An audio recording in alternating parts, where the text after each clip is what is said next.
పిడుగురాళ్లపట్నంలోని వివేకానంద పాఠశాలలో government junior college ఎదురుగా గల వివేకానంద పాఠశాలలో నర్సరీ, ఎల్కేజీ, యూకేజీ మరియు ఫస్ట్ క్లాస్ విద్యార్థులచే గ్రీన్ కలర్ డే సెలబ్రేషన్స్ ఘనంగా నిర్వహించారు. ఈ కార్యక్రమంలో భాగంగా విద్యార్థుల ఆరోగ్యాన్ని దృష్టిలో ఉంచుకుని గ్రీన్ కలర్ లో ఉన్న వెజిటబుల్స్, ఫ్రూట్స్, స్పైసెస్ తదితర అంశాలన్నింటినీ ఇంగ్లీష్లో ఏమంటారు, దానిలో ఉండే విటమిన్స్ ఏంటి, అవి లోపిస్తే శరీరానికి కలిగేటటువంటి ఇబ్బంది ఏమిటి అనేది అంశాల మీద అవగాహన కల్పించేలా చిన్నారులను డైరెక్టర్ రామకృష్ణ మరియు స్టాఫ్ అందరూ కూడా అవగాహన ఇచ్చి ప్రతి ఒక్కరూ మైక్ ద్వారా చాలా చక్కగా వివరణ ఇచ్చేలా తోడ్పడ్డారు. ఈ కార్యక్రమాన్ని ఘనంగా నిర్వహించడంలో తల్లిదండ్రులు సహకారానికి కృతజ్ఞత తెలియజేశారు.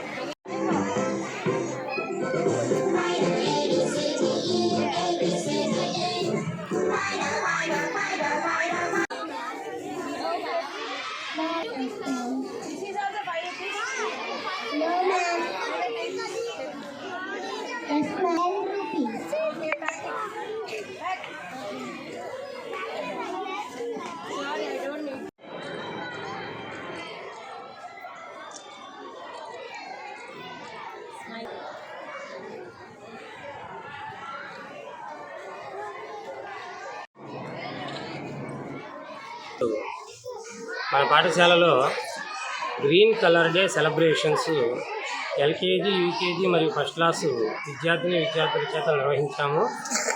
ఈ కార్యక్రమం యొక్క ప్రత్యేకత ఏంటంటే, ఈరోజు మనం సొసైటీలో చూస్తూనే ఉన్నాం.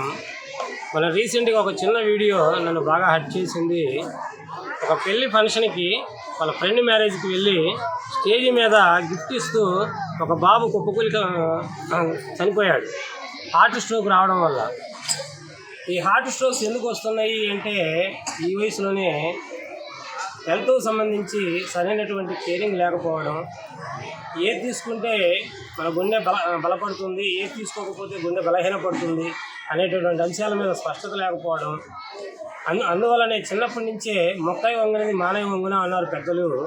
ఆ ఉద్దేశంతోనే మేము విద్యార్థుల చేత, చిన్నపిల్లల చేత, nursery, LKG, UKG, first class పిల్లల చేతనే గ్రీన్ కలర్లో ఉన్నటువంటి ఆకుకూరలు అయితే ఏమి, అట్లాగనే కాయగూరలు అయితే ఏమి, స్పైసెస్ అయితే ఏమి, ఫ్రూట్స్ అయితే ఏమి, ఇటువంటి అన్నింటినీ ఇంగ్లీష్లో దాన్ని ఏమని పిలుస్తాము, దాని యొక్క స్పెల్లింగ్ ఏంటి, వాటి యొక్క కలర్స్ ఐడెంటిఫికేషన్ ఏంటి, అలాగే దాంట్లో ఉండే విటమిన్స్ ఏంటి, అవి తీసుకోవడం వల్ల శరీరానికి కలిగే లాభాలు ఏమిటి, అవి లోపిస్తే శరీరానికి వచ్చేటటువంటి నష్టం ఏమిటి, ఇటువంటి అంశాల మీద అవగాహన ఏర్పరచుదాం అనేటటువంటి ఒక సదాలోచనతో ఈ కార్యక్రమాన్ని మేము నిర్వహిస్తూ ఉన్నాం.